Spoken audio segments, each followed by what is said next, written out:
Demands ఏంటి అసలు? నేను ఉస్మానియా హాస్పిటల్లో స్టాఫ్ నర్స్గా వర్క్ చేస్తున్నానండి. ఐసీయూ లివర్ ట్రాన్స్ప్లాంట్ ఐసీయూలో పనిచేస్తున్నాను గత 5 సంవత్సరాలుగా. అంటే నేను ఉస్మానియాలో చేపట్టి 7 ఇయర్స్ అవుతుంది. 5 మంత్స్ నుంచి జీతాలు లేవండి. 5 మంత్స్ నుంచి జీతాలు లేవు. మేము రెగ్యులర్గా కంటిన్యూగా డ్యూటీకి వస్తున్నాము. ఆల్మోస్ట్ 2026 స్టార్టింగ్ నుంచి రావట్లేదు. ఒక్క మంత్ పడ్డదండి. ఇంకా మిగిలిన అయితే బడ్జెట్ లేదని అంటున్నారు, కానీ ఇక్కడ మాత్రం బిల్లు ఉందని అంటున్నారు. కానీ మాకైతే ఇంతవరకు ఆ బిల్లు వెళ్ళలేదు, మాకు జీతాలు కూడా రాలేదు.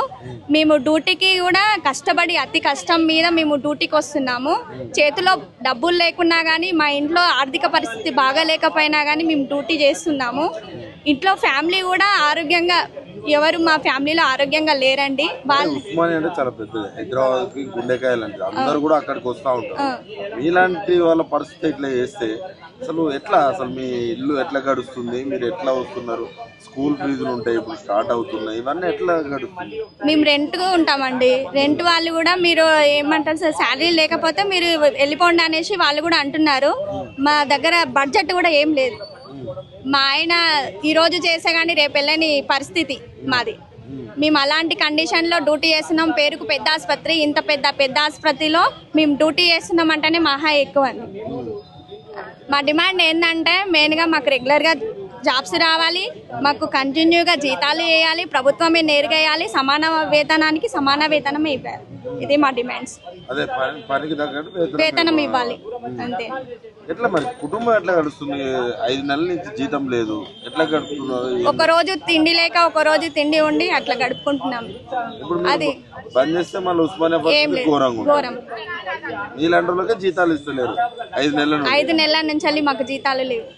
మేము మంచిర్యాల జిల్లా బెల్లంపల్లి ప్రభుత్వ హాస్పిటల్ నుంచి మేము అవుట్సోర్సింగ్ శానిటేషన్స్, ఈ పేషెంట్స్ కేర్, వివిధ రంగాలు, ఇప్పుడు ల్యాబ్ కానీ, ఎక్స్రే కానీ, ఆ రంగాలు మెడికల్ డిపార్ట్మెంట్ నుంచి వచ్చినాము. మళ్ళీ అందులో డిమాండ్స్ ఏంటి అసలు? మీకు మీ పరిస్థితి ఎట్లా ఉంది? అయితే కాంగ్రెస్ ప్రభుత్వం మనకు అధికారంలో వచ్చే ముందు కొన్ని హామీలు ఇచ్చింది. అవుట్ సోర్సింగ్ ఏజెన్సీ విధానాన్ని మేము రద్దు చేస్తామని చెప్పేసి ఆ సాకుతోటి అప్పుడు ఎలక్షన్లో కూడా ఆ మేనిఫెస్టోలో కూడా చెప్పడం జరిగింది. దాని ప్రకారంగా ఇప్పుడు కాంగ్రెస్ గవర్నమెంట్ వచ్చి కూడా 2.5 సంవత్సరాలు 3 సంవత్సరాలు అవుతుంది ఇప్పటికీ. కానీ దాని మీద ఎలాంటి ఊసే లేదు. 1వ తారీఖే జీతం వేస్తాం అని చెప్పేసి ఇప్పటి వరకు రెన్యువల్ లేదు. ఏప్రిల్ నుంచి రెన్యువల్ రావాలా, ఇప్పటి వరకు రెన్యువల్ లేదు. ఏప్రిల్, మే, జూన్, ఇప్పుడు జూన్ కూడా కావస్తుంది. ఈ 3 నెలల పెండింగ్ వేతనాలు కూడా గట్టినే ఉన్నాయి. ఇంకొకటి మాకు వేరే సౌకర్యాలు కూడా ఏది కల్పించగా, ఇంక్రిమెంట్ లేవు, డిఎల్ లేవు. కనీసం జీతమైనా వేయాలి, అది కూడా లేదు కదా. 1వ తారీఖు అని ఓన్లీ పేపర్లలో వస్తున్నాయి, అంతే మీడియాలలో వస్తుంది తప్ప దానికి సంబంధించిన ఫైల్స్ కానీ, అందరికి ఎంప్లాయీస్ కు ఎవరైనా క్రెడిట్ చేయడం కానీ జీతాలు అట్లాంటి ఏది లేదు. మీడియా సోప్ టాప్ గానే అంత పైన మెరుపే చేస్తున్నారు తప్ప లోపల మాత్రం పని అయితే జరుగుతుంది. 3 నెలల నుంచి జీతం లేకపోతే పరిస్థితి ఎట్లా? మీ కుటుంబం స్కూల్స్ స్టార్ట్ అయినాయి. అవును, ఇప్పుడు కనీసం తినడానికన్నా దొరకలేదు కదా. అవును, అయితే బయట నుంచి ఇట్లనే వడ్డీలో తెచ్చుకోవడం కానీ, బంగారం కుదరబెట్టుకోవడం కానీ అట్లాంటి అలా చేసి పిల్లలకు బుక్స్ కానీ, ఫీజులు కానీ కడుతున్నాం. ఒకటి రెంట్స్ కూడా, పాల బిల్లు, కిరాణా బిల్లు, ఇప్పుడు అన్ని రేట్లు పెరిగినాయి. ఇప్పుడు ఈ యుద్ధం కారణంగా అన్ని రేట్లు పెరిగినాయి. కానీ మాకు ఉండే జీతం 2021 నుంచి ఇప్పటి వరకు అదే జీతం ఉంది. 15,000 అంటే 15,000 ఉంది, 20,000 ఉన్న వాళ్ళకు 20,000 ఉంది. కానీ ఏది పెరగలేదు. అన్ని మిగతా ధరలన్నీ పెరిగినాయి, కానీ మాయి మాత్రం ₹1 కూడా పెరగలేదు. దాంట్లోకెళ్ళే మళ్ళీ ప్రొఫెషనల్ ట్యాక్స్ అని చెప్పేసి అడిషనల్ గా ₹150 కట్ చేస్తున్నారు.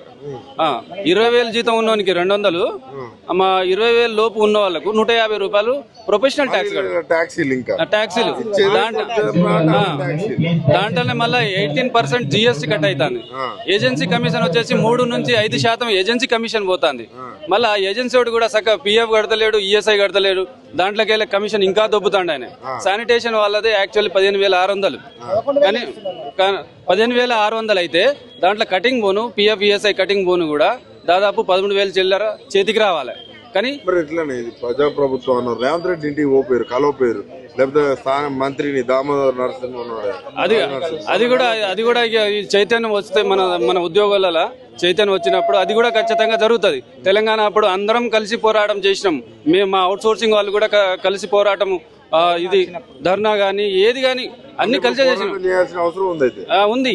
ఇప్పుడు ఈ ఆర్టీసీ వాళ్ళకి అప్పుడు ఎట్లా చేసిరో అట్లా కూడా ఈ అవుట్ సోర్సింగ్ ఎంప్లాయీ వాళ్ళు కూడా చేసే అవకాశం ఉంది. ఇంకొకటి ఈ వ్యవస్థలో ఇప్పుడు మనం వైద్య ఆరోగ్య శాఖల ఏదైతే ఉందో శానిటైజేషన్ కానీ పేషెంట్ కేర్ కానీ సెక్యూరిటీ కానీ మిగతా పారామెడికల్ స్టాఫ్స్ కానీ ల్యాబ్ టెక్నీషియన్ ఎక్స్రే టెక్నీషియన్ వీళ్ళు లేకుంటే ఇంకా ప్రజా ఆరోగ్య వ్యవస్థ కంపు కొట్టే ప్రమాదం ఉంది. ఆరోగ్య వ్యవస్థలో మీరు చాలా కీలకమైన పాత్ర.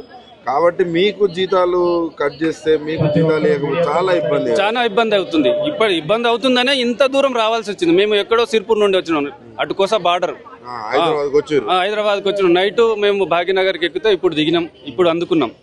అంత ప్రయాసపడి మేము ఇక్కడికి వస్తున్నాం. ఎందుకంటే కష్టాలు ఉంటే రావాలి, అంతే కదా. చాలా జీతం లేక 3 నెలల నుంచి జీతాలు లేక కదా, జీతాలు లేక కనీసం